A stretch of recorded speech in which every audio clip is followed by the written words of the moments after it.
Aldine, the punk rock farmer here. I recently attended a day of workshops at Wheeler Farm hosted by the USU Extension folks. This is the gist of the conversation I had with senior member Shawn Olsen on pruning trees and grapevines. As a general rule, about the middle of February, the real cold weather is past, so you can go ahead and start pruning. I like to start with grapes and then move into the tree fruit, apples maybe next. Okay, let me ask you another question about grapevines in general. I make some wine and I have some grapes in my backyard.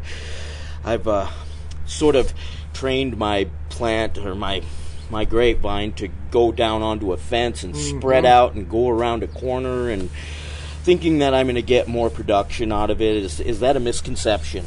No, I think that works fine. I've seen grapes on pergolas or different structures, and that works fine. They also can provide some shade. I think the key thing is, like the other pruning, kind of want to keep the main canes separated so they have their own space. And if you're in a garden, you can go with the 4-cane niffin system. So you have 2 arms at about 2.5 feet, the main trunk, 2 more arms up at about 5 feet, and you'll want to have about 60 buds total on the plant, and so you can have quite a few of those in a small garden space. In a small area, so you can plant them closer to each other. Yeah, 8 or 10 feet apart and 8 or 10 feet between rows if you have more than one row. So there's no just one single rule.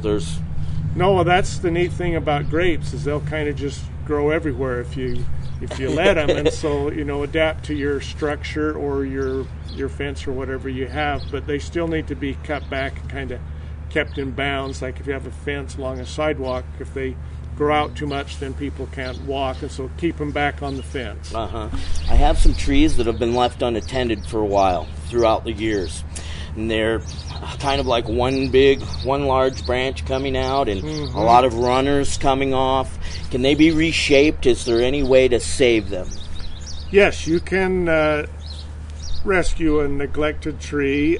General rule is you don't want to take down more than 1/3 of the height in any one year, so you may need to do it over a couple of years. And first look, are there any big cuts that need to be made? Is there a big branch that's totally out of place, too many big branches on one side? So look at the big cuts first, and then just go back in and what you have left, thin it out, and remember your goal is to get light down on the leaves that are going to feed the fruit. And that was Shawn Olsen from the USU Extension Office. This is Aldine, the punk rock farmer, turning all our thumbs a little greener on your community connection, 90.9 FM KRCL.